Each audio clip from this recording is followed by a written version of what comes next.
we look at the Enlightenment primarily as an epistemological revolution instead of an ontological one, that sort of shifts, the landscape a little bit, because what normally happens is that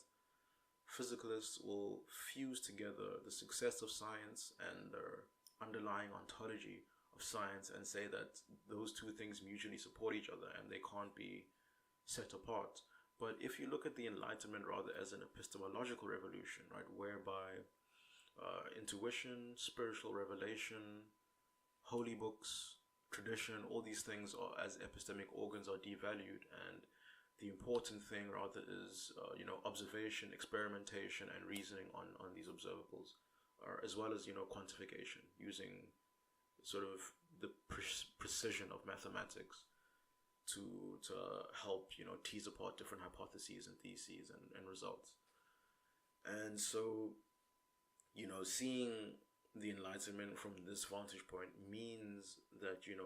the underlying ontology of the scientific revolution, which was broadly mechanistic and materialist, that ontology no longer becomes how can I put it no longer becomes a default view, right? You don't have to speak about the success of science as necessarily entailing the ontological commitments of this theory. The only thing you need to sort of get to the success of science is to think about it in an epistemological sense. And so in that case, the ontology is kind of parasitic on the actual epistemological revolution, and it sort of helped calcify the sort of underlying ontology with the success of science, which